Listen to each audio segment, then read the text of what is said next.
Hello, listeners, and welcome back to another exciting episode of Standing Post. This is your host, Cody Starkin, and in this month, we invite two Counter Sniper team members to the show to discuss their roles and responsibilities within the Secret Service. These marksmen have a myriad of responsibilities, which include securing and providing long-range observations to literally counter snipers, who may attempt to harm Secret Service protectees and fellow Secret Service and partner law enforcement personnel. I once again want to make a shout-out to those who have worked through the challenges of COVID-19 around the world. Standing Post wants to thank you for all the work that you've done as we begin to open again. Thank you.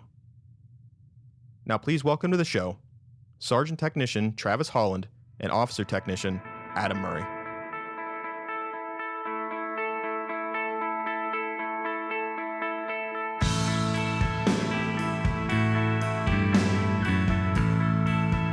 Hello, gentlemen. Welcome to Standing Post. As always, want to take the time to have you introduce yourselves to the listeners, and so we can talk about your background and what you do. All right, thanks for having us, Cody. I'm Adam Murray. I'm the counter sniper team with the Secret Service. And I'm Sergeant Technician Travis Holland, a member of the counter sniper team from Queens, New York. Well, thank you, gentlemen. I appreciate you coming on the show. I know that coordinating with you guys to both be on was a little challenging because you got a pretty demanding schedule. I'm happy that you took the time out of your busy schedule to be able to come on. One of the things that surprised me when I first came into the Secret Service, and that's kind of why I wanted to start this podcast, was a learning journey. I've never heard about half the things that the Secret Service did, and when I came across the counter sniper team, I thought it was an interesting job within the Secret Service. And I'm happy to have you on. Before we get into the counter sniper team and what they do, and what kind of goes into that group, I just want to get a little bit of background of where you come from. Before you joined the Secret Service? Travis Holland. Like I said, I'm originally from New York. My interest in the Secret Service didn't come about until I was stationed in Washington, D.C. during my first duty station in the United States Marine Corps. That exposure came through ceremonial commitments that took place under the Yankee White program at the Capitol, the Pentagon, and the White House.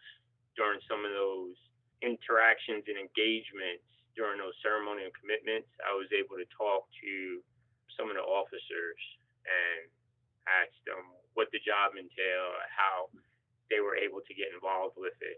And a lot of former military members make a transition from the military here. At the time, I was barely into my Marine Corps career, so I still had 3+ years to go through, but it was always something that stuck in the back of my mind as an opportunity should I have chosen to get out of the Marine. For me, my family, there's a lot of law enforcement, a lot of military. My dad was a correction officer at Rikers Island. There's police and detectives in the family as well. My sister's a West Point graduate. So the commitment to a higher cause, or the patriotism that runs in the family and service to not only a community, family, but the country as a whole, has always been something that's been a part of my upbringing. Well, first I want to say thank you for your service. And what did you do for the Marines? An 0311, which is basic infantry rifleman. I was a close combat instructor, as well as a rescue swimmer program. Otherwise, it was just your basic infantry duties. Adam, do you mind talking about your story and where you come from and where you call home? Yeah, I was born in Cleveland, Ohio, but we moved almost immediately down to Greenville, South Carolina, where I spent pretty much the rest of my life until I took this job. I had a pretty typical upstate South Carolina childhood. Had a lot of good friends growing up down there that I'm still tight with. Spent our days climbing around in the woods and the mountains down there around Greenville, hunting, camping, fishing, shooting, that kind of thing. Played some sports in middle school and high school, went to college right there near Greenville, North Greenville University. And as far as coming to the service, it wasn't really on my radar when I got out of college in 2010. I wanted to serve the country, and I had my college degree, so I was looking at the OCS programs in the military. But there was a federal hiring freeze on at that point, and I pestered all the military recruiters within 150 miles, and basically they all told me the same thing. They weren't accepting any applications. officers at the time. I had a mentor growing up who was a friend's stepdad who had kind of been in and around the special operations community for a long time, first with the military and then civilian and even the private sector at a very high level. And he was the one that pointed me in the direction of the service. He asked me if I'd ever thought about joining the Secret Service. And of course, I had not. So, I did what pretty much every modern person does when they don't have information. I went straight down the rabbit hole, online misinformation, watching a bunch of YouTube videos about Secret Service's arsenal of like ray guns and, memory wiping, Men in Black tools and stuff. There wasn't much information out there at the time. But my mentor had worked with the Secret Service special operations teams in the past. And it was through him that I kind of, came to understand the reputation they had and what life was like, on CS, CAT, ERT, Hammer. And it was very appealing to me. So from that point on, I was pretty much a moth to a flame, if you will. Put my application in, and 2 years later, I got the call and got picked up for the uniform division. So the next question I wanted to ask is kind of the process for somebody that wants to be in the position you're in.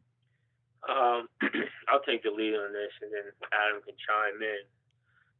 To get on the Secret Service, once you get in, there's a 3-year, 120-day probationary period.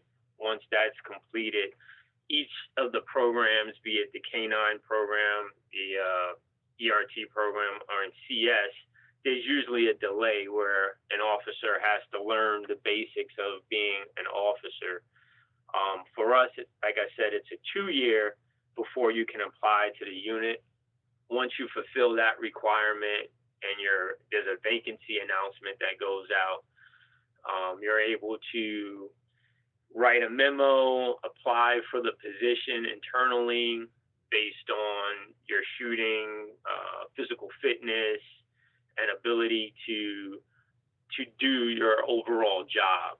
Based on your watch commander's recommendation or your first line supervisors, they'll go to a pool of candidates, which then they go through a selection process, which for us is PT test, acrophobia test, and as well as a shooting assessment, and then like a panel interview where we'll ask you a series of questions. Well, I was going to ask, if you don't mind me interrupting, you had to show proof of your marksmanship. What did that look like? Well, I mean, they're going to assess your pistol marksman records just to see how you're doing. But because there is no exposure, there's no way that you can get exposure to the long guns and the way that which we shoot. There's a weak assessment where you use Anschutz 22 caliber marksman Olympic rifle, and basically it's what they use in the Olympics for competition shooting. And you'll have to show your ability to get through the course of fire from the various positions, standing, kneeling, sitting, and prone, and you'll shoot the course 15 yards out. Using iron sights, you're in a shooting jacket, and it's really what it does is it shows your ability to use an iron sights, you're in a shooting jacket, and it's really what it does is it shows your ability to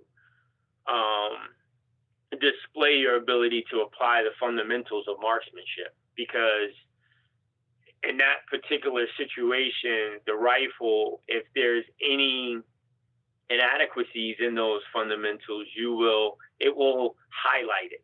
So you're shooting a target that's essentially the circumference of a Gatorade top, and the 10 ring is the size of an eraser head. To put it in, use that as a analogy, and then you go through the various course of fire, and you have to score a certain passing score, and then that week-long assessment will turn into a qualification on the last day.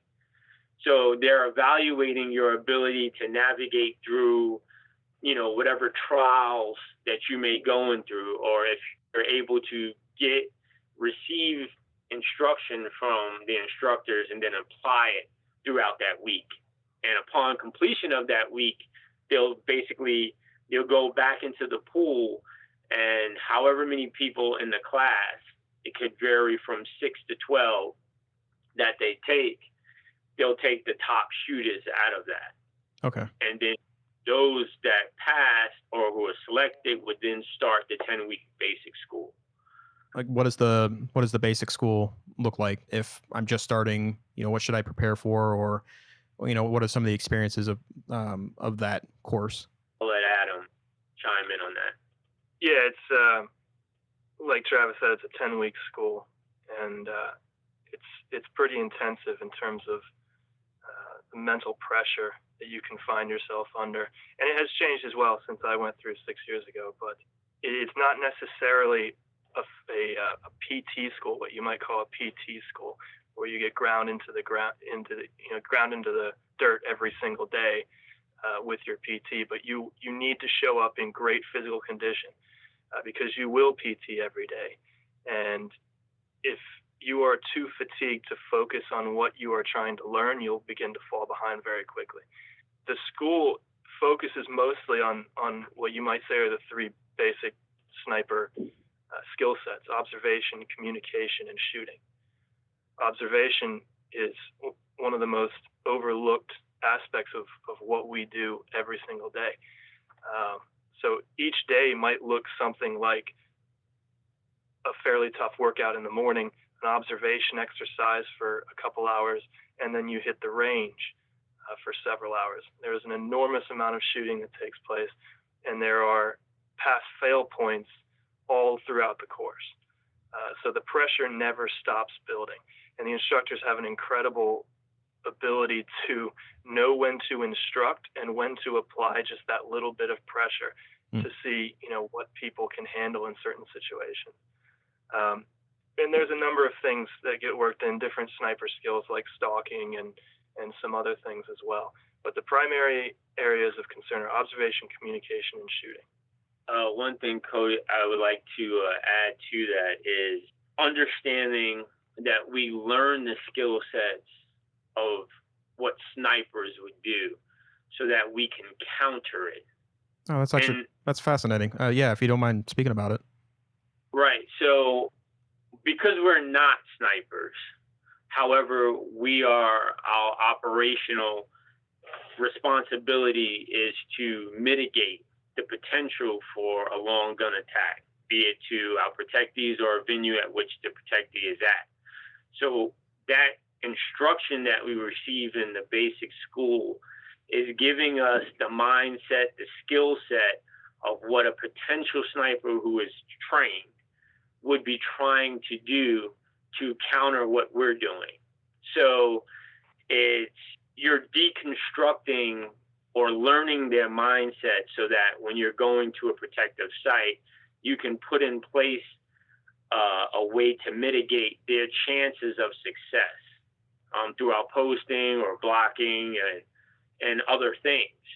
So I don't want people to think that, you're going to go through a sniper school, because it's not a traditional school in that sense, because we're learning the art of sniping so that we can combat it, so that we know what to look for while we're standing post.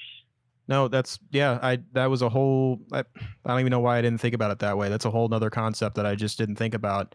I figured that you were training to be snipers and to scan the environment to, look for potential threats, but you're getting into the mind of that sniper that could potentially bring harm to a protectee. No, I honestly I didn't think about that. Thank you for sharing that. But and I think that's one of the reasons again why I wanted to bring you on the show, is to kind of talk to you about that kind of stuff. Do you work with other federal agencies, local or state, to learn different tactics and techniques from their schools, or do you pretty much kind of stay within the training regimen of the Secret Service? No, we actually get a lot of exposure to outside groups.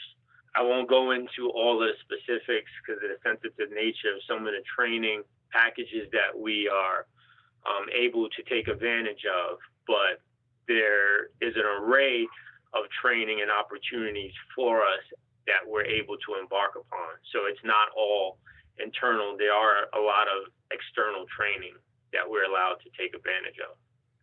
And in terms of working with other departments, in that sense, we're global. Okay. So foreign entities, local entities, state, federal, I've been around the world twice and have stood post with people that I couldn't even communicate with verbally because of language barriers. So, and actually, Adam was able to go liaison with a group of one of the top European counterterrorism teams.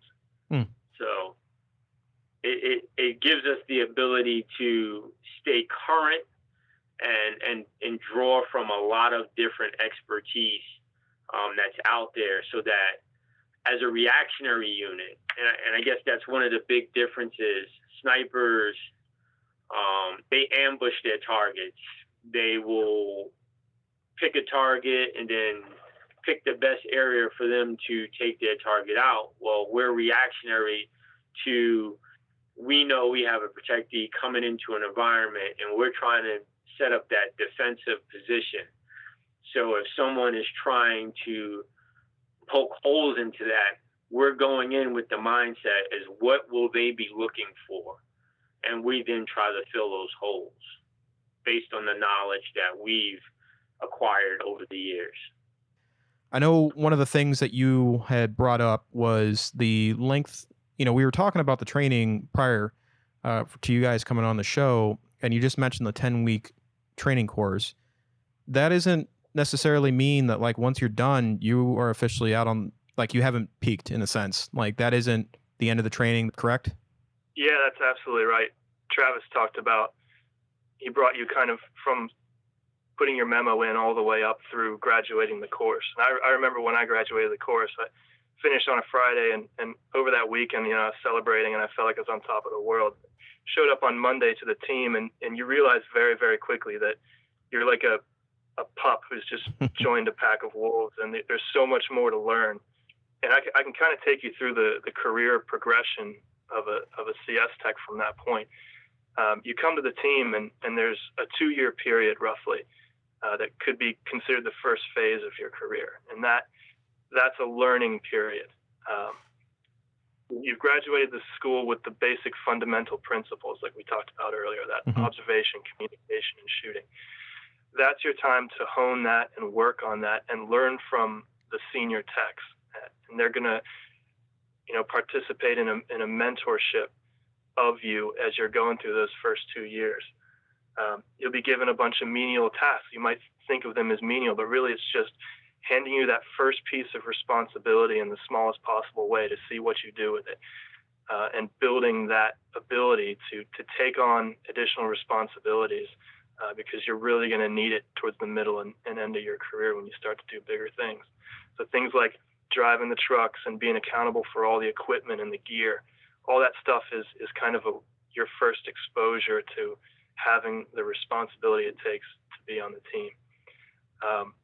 And as you get towards the end of that 2 years, you've built a lot of experience up, worked a lot of posts, and seen a lot of situations. And you'll begin to get trained in advanced work. And advanced work is really the heart and soul of what we do. It's what we're building towards from the day you walk in the door. It's what all those sniper skills are being built up in order to do. It's what Travis talked about earlier, about being inside looking out and counteracting the actions of enemy snipers. Those techniques can really only be understood having worked, you know, a year and a half or 2 years as a second team's tech. So as you slide into that role as a team leader, as an advanced tech, that's sort of your second phase of your career. And again, you're going to be given responsibility incrementally. With the trips you take will be of increasing difficulty. You know, that can range from an in and out domestic advance in the middle of the country, where there's not much going on, to a full-on Middle East foreign swing, or a UN General Assembly where you're responsible for the team's logistics as well as the threat assessments and the countermeasures that are taking place at those locations. So over the course of 5 or 6 years, you're going to be given increasing levels of responsibility until you've reached the point where you can comfortably and competently handle those types of advances, those trips to the areas that are totally messed up and the logistics aren't quite working, and you can handle that because you've been there and done it at a lower level. And when you've reached that point, you start to slide into the third and final phase of your career path, where you start to take on that mentorship role as a squad leader, or sliding over into the training staff, starting to be an instructor for the class or for the guys who are coming out to training. And then, of course, after that, you can begin your promotion process. So it's a series of challenges that lasts over the course of about 8 to 10 years. Okay. Yeah, I didn't know. I mean, it's a process. Yeah, it's not something that's instantaneous. Because that again, just kind of blows my mind as far as like talking to you both about the job, and it's not, hey, congratulations, here's your diploma and here's your first spot. It's a whole process and a culture that's built behind that. So I can respect that. Hearing that and what you guys have to go through and doing that. You gentlemen were talking about the open enrollment, and I just wanted to ask the question: is it open for females to join the counter sniper team? Actually, yes. I mean, it's open to everyone to apply if you can get through the requirements. And there's 2 on the team currently now, and there was a supervisor that left and moved on to a different position. So the abilities are there. I would say limitations are based on the individual. One thing that I kind of just glossed over was the acrophobia test, which has changed over the years. When I went through, it was rappelling, both free rappelling and Australian style rappelling. You have to be comfortable at height, is what I'm getting at with that. We've worked on buildings that's 60 stories up. Worked on building ledges where you're climbing ladders, steep ladders, sometimes never-ending ladders. So the physical capabilities, the mental toughness, and then being able to deal with height, not be paralyzed with fear, is one of the things that immediately comes into mind. Some other less than desirable things about the team is you're working in the elements. We don't get the luxury of always working in an environment that is always friendly, be it rain, snow. I was just in Phoenix not too long ago, and the temperature in the shade was 107. And we were up there for about 3-4 hours. And you have to be able to adapt. Again, that mental toughness, the physical preparation. Back when Obama was in office, we spent a lot of time in Chicago.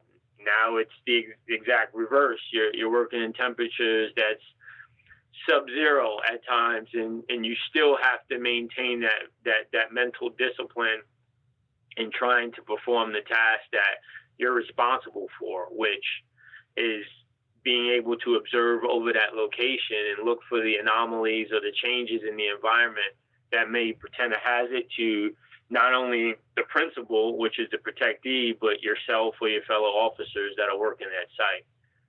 And does that come with the training too? Like, is there, and you don't have to answer this if you don't want to, but is there like special rooms where they kind of put you in those climate situations, like extreme hot, extreme cold?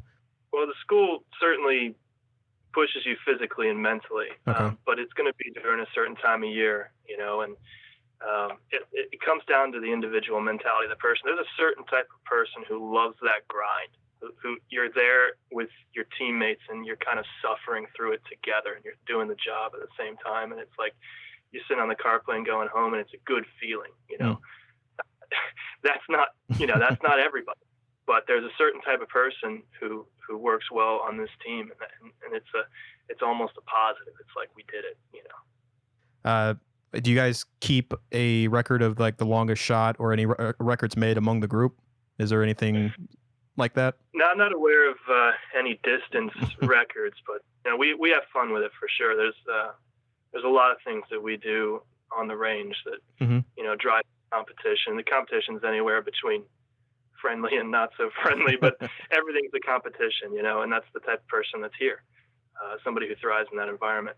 There's this sort of legendary shot from sniper folklore, Carlos Hathcock, I think in Vietnam, in the early days of like long range precision marksmanship, where he supposedly engaged an enemy sniper and killed him by sending a round through the rifle scope. And one of the things we have out at Fort Meade is a steel cutout of a sniper laying prone. There's like a 3 or 4 inch circle right where the scope would be with like an orange tab behind it. So we'll throw that out there at unknown distance and race each other to see who can pop that orange tab up by shooting around through the scope.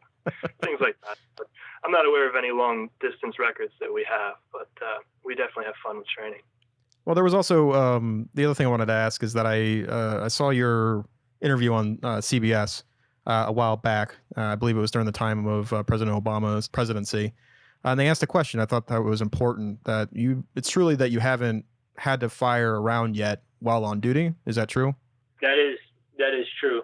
That's accurate, and that just I think one of the things about speaking in terms of the Secret Service in general is Hollywood creates the mystique that protection is highly glamorous and full of action, and it's the exact opposite. If you are building sites and good sound defensive measures and the layers of protection, you become a hard target, which makes for the protective duties to be very mundane, and there's not a lot going on. So for us, we're trying to basically create an invisible box where there's not much line of sight, there's not a whole lot of exposure. Even if you think that there's exposure, the exposure that he's exposed to or she's exposed to has been checked, rechecked, and we know that we're in a position to win. That's what we're trying to create every time that we add our expertise to the protection pie, is that we know, or we put the person who's trying to bring about harm to the protectee at a disadvantage. So our bread and butter is the ability to observe and then communicate and possibly mitigate a potential assailant before they even get the opportunity. So there's many times that we go on the radio and we're able to do things to ensure that the protectee is always safe without having to fire that shot. And for us, that is a win, because if you're getting into the point to where you have to apply that lethal force, like, it's a loss. It's a bad day already. Mm-hmm. So that's the mindset that we're going into it. We're trying to double check to make sure that when we get up on post, which is what the vast majority of people see, is simply just two guys standing on a roof, or guy and a girl.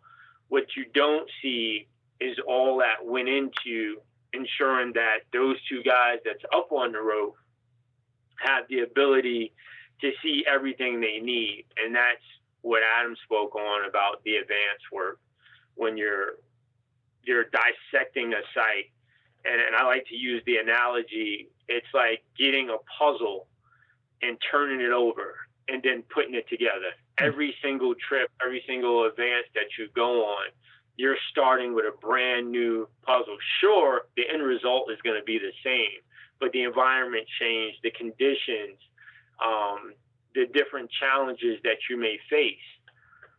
So I used to do a lot of the protective assignments in New York, the advances, because I was from there. So it's overwhelming to people just who are going to visit, let alone trying to work and figure out how to best protect a protectee when he's surrounded by thousands of windows and buildings that there's no way that you can take out line of sight because the buildings are taller than the next 5-6 buildings that's around, coupled with the logistics of being able to move your personnel from site to site. It's just, there's a lot that goes into being a technician on this team. And what we try to present to people is who wants that challenge, who wants to be a person that's a go-getter, because you're going to be out there and we're building a person to make sound decisions without, someone telling you. We need you to think outside the box. We need to be able to take charge mentality and attitude. So that's what we want. So yes, that brings in that alpha type personality that everybody wants to be better than the other person. So the competition is there, the banter back and forth is there. Ultimately, it creates a robust environment to where people are biting at the opportunity to show their worth. Okay. Yeah, can I jump on there and echo a little bit what Travis was saying? Our tradition and our culture on this team is really centered around the team leader role, the advanced role. Like, yes, we're all top-notch marksmen. That's a baseline requirement for being here. So everybody's almost the same in that sense. Where you can differentiate yourself and excel is in those complex situations, whether it's overseas or at a large event, where you can really apply that outside the box thinking that Travis is talking about, with the fundamental goal of eliminating the ability of an enemy sniper to work. Going back to your original question, that is our mission. And like Travis said, if shots are ringing, we're behind the 8 ball.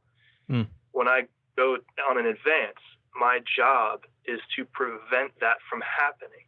My teams in place are there as a dragnet to catch what I've missed, or to observe something that's out of place and popping from baseline and act on it. But as the team leader, a thorough job includes completely eliminating the ability of an enemy sniper to even find a position to where they can act against us. Travis, Adam, you spoke about the alpha mentality and those that you're looking for to potentially join your team. Not the alpha mentality specifically, but to be able to handle the nuances of the job. Again, minimum qualification is to be an expert sharpshooter in a sense, or and then also to be able to have the mental and physical capacity to handle an assignment.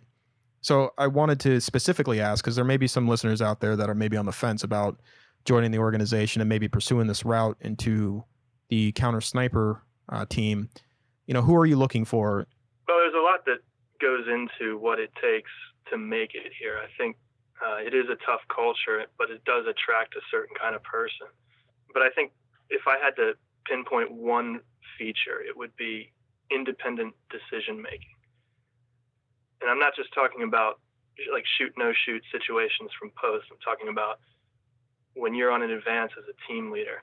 If you're on this team for any amount of time, you will be put in a position where you are making monumental decisions that have diplomatic consequences at times. And that ability to be on your own out there, making those calls based on your knowledge and experience, that's why we build so slowly to that before we cut somebody loose into that environment, because there can be enormous consequences to your decisions.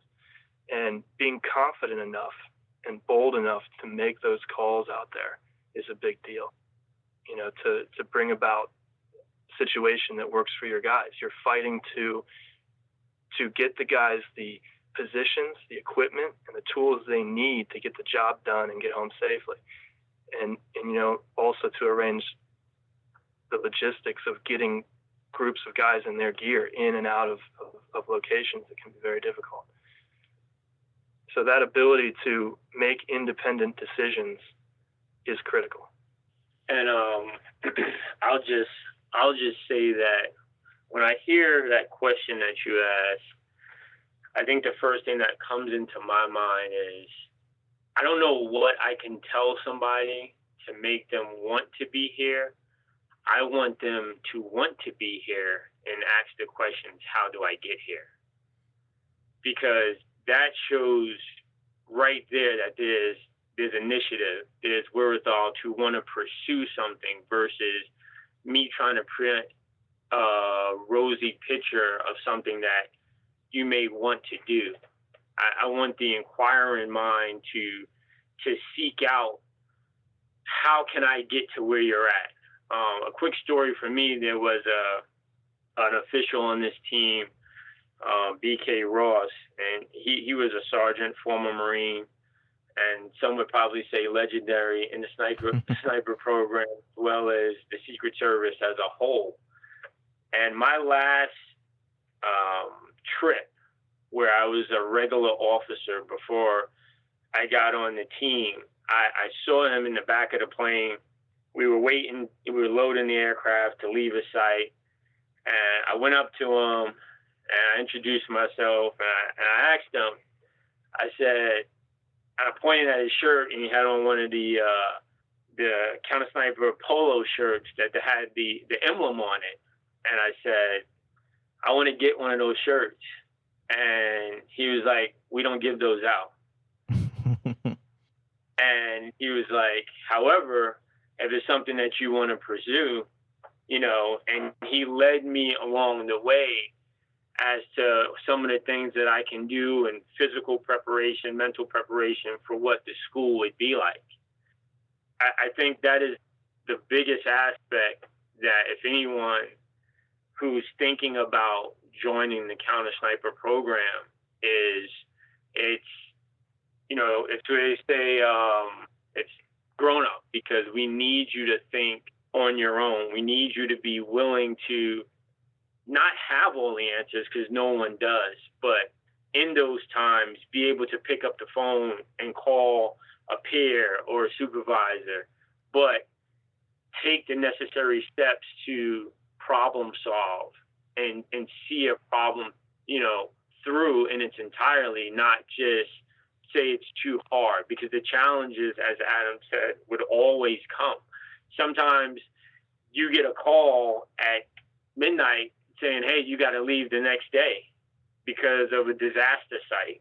And not only is the environment that you're working in hazardous, but the resources there are limited, because a tornado just wiped out half of the town's population.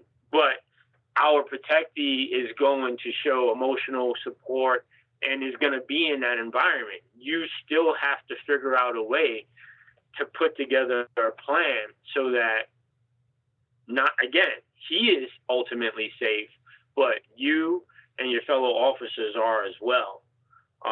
Coupled with that is the fact that one of the both gifts and curse of being on CS is there is no set schedules.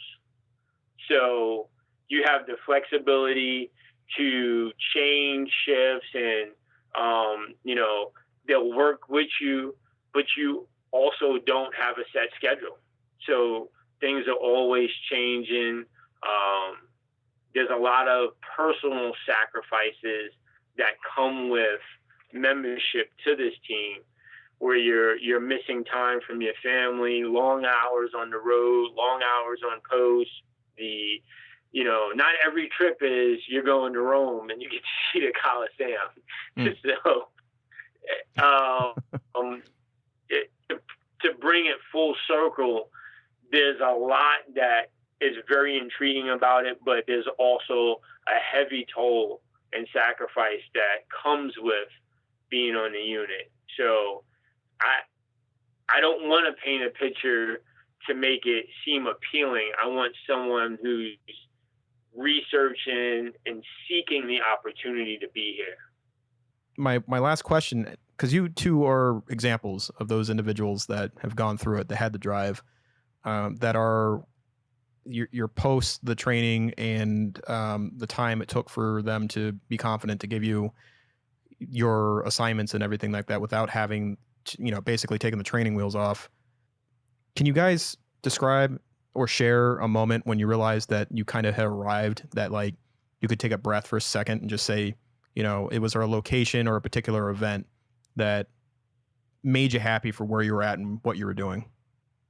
I was called last minute to go to Kenya for VP arrival, where he was going to be there for about 5 days.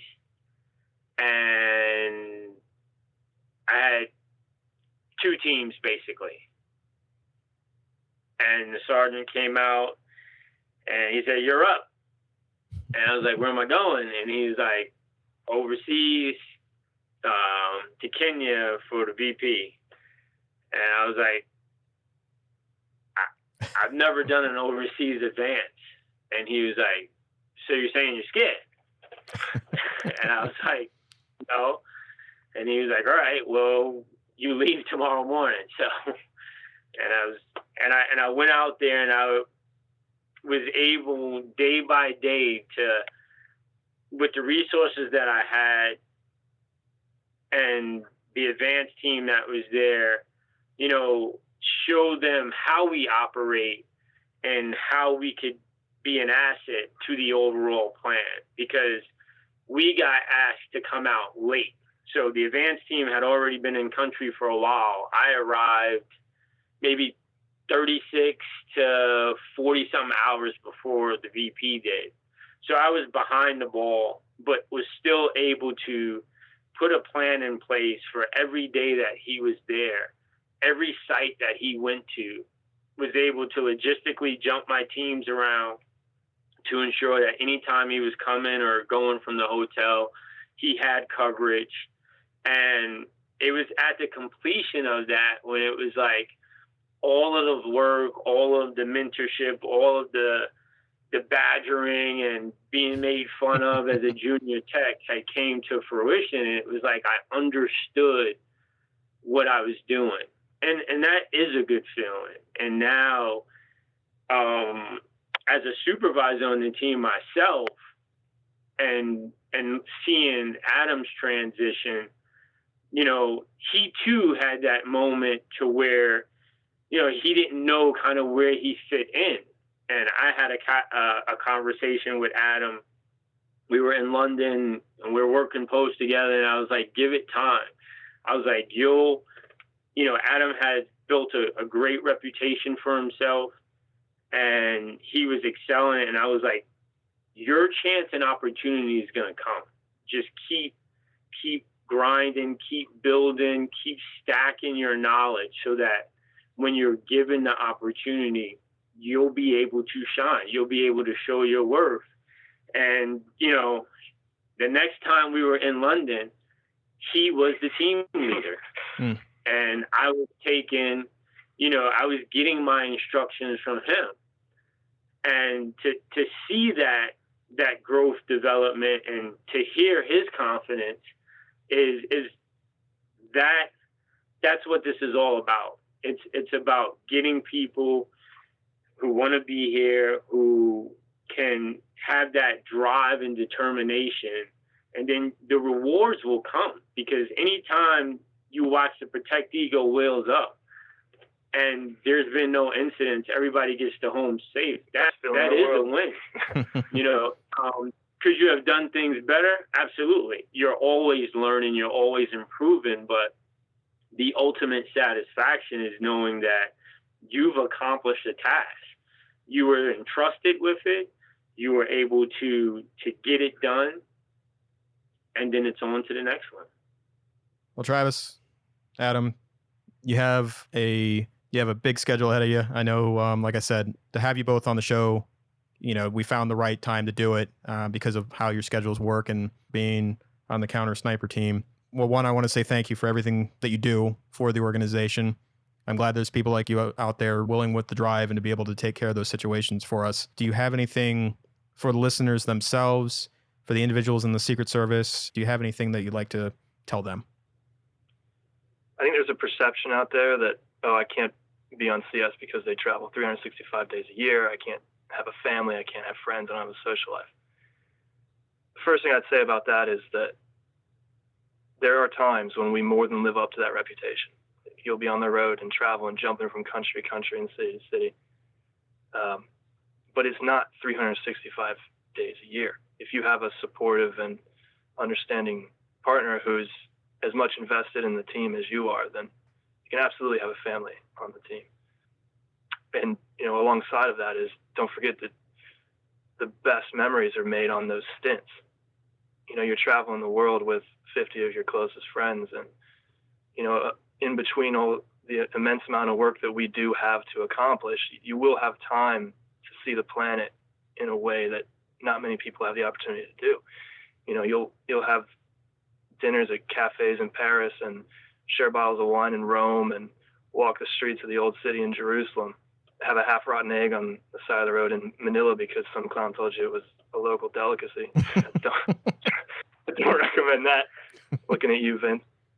But my point is that if that's just another excuse in your long line of excuses, then so be it, jog on. But if you're an otherwise motivated and qualified candidate who has a family and is thinking about that, then, make an educated decision.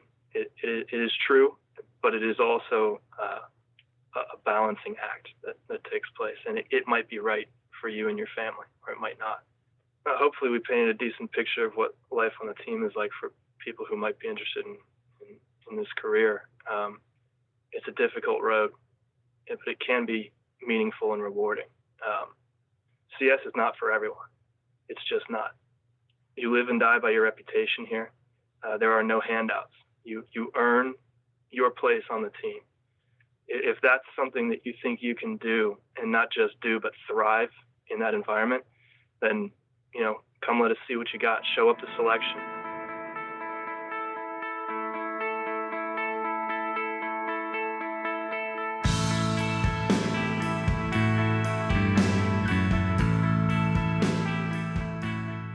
Thank you for listening to another episode of Standing Post. I personally want to say thank you to each and every one of you that continue to hit the play button. For more information about the Secret Service or how to join, please go to www.secretservice.gov. And until next time, listeners, stay vigilant.